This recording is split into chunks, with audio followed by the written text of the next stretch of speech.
Comment faire en sorte de ne pas laisser des citoyens au bord de la route dans cette société du numérique, du tout numériser, l'information mais aussi la communication, les outils qui permettent de pouvoir se déplacer, d'échanger, de communiquer, d'être formé, etc.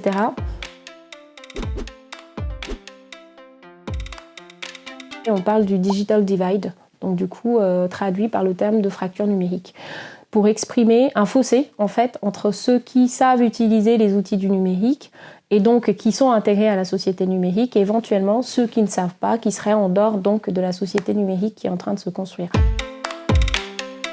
Le sujet de ma thèse n'est pas la fracture numérique en fait. Concrètement, lorsqu'on a signé avec la ville de Saint-Étienne la convention industrielle de formation par la recherche, la CIFRE en 2018. Alors pour rappel, une CIFRE, c'est une convention quadripartite entre donc moi qui suis doctorante et inscrite à l'université, l'entreprise, dans mon cas qui est une collectivité, l'université où je suis inscrite, le laboratoire de recherche, et enfin l'Association nationale de la recherche et des technologies qui gère le fonds CIFRE pour le compte du ministère de l'enseignement et de la recherche.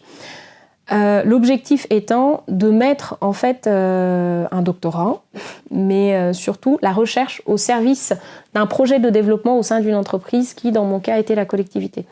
Donc il y avait un objectif qui est celui de la ville de Saint-Étienne, qui m'était confié à travers cette convention CIFRE, qui est de dire nous, on veut, in fine, au bout des 3 ans de convention CIFRE, arriver à formaliser, à configurer une politique municipalisée, donc presque sur mesure, en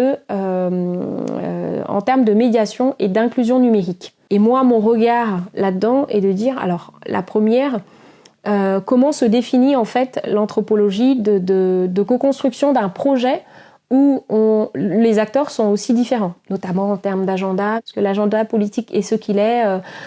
Comme on dit, le temps politique n'est pas celui de l'usager, de l'habitant, il est encore moins celui d'une association. Ma deuxième problématique se situe au niveau, est-ce que le numérique est réellement un levier de pouvoir d'agir, d'émancipation, donc de capacitation. Alors, ce qui peut être compliqué là-dedans, c'est que je suis moi-même actrice en fait dans le dispositif que j'observe du coup.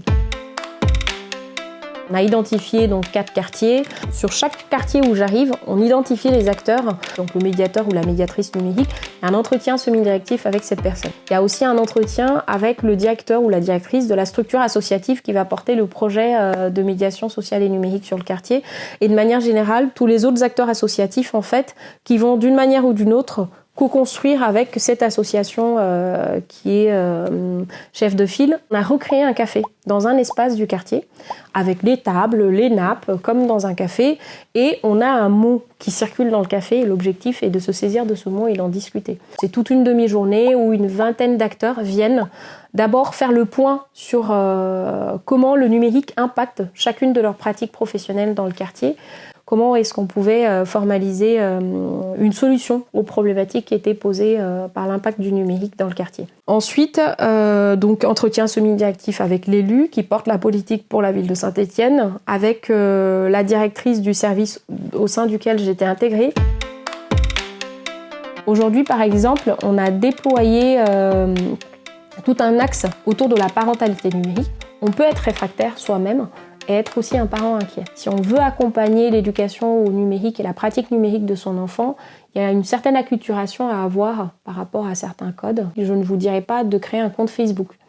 Par contre, je peux vous inviter à un atelier où je vous explique ce qu'est Facebook, comment est-ce qu'il fonctionne, quels sont les paramètres à prendre en compte si vous voulez vous-même en tant que parent accompagner votre enfant qui l'utilise, même si vous n'en êtes pas utilisateur.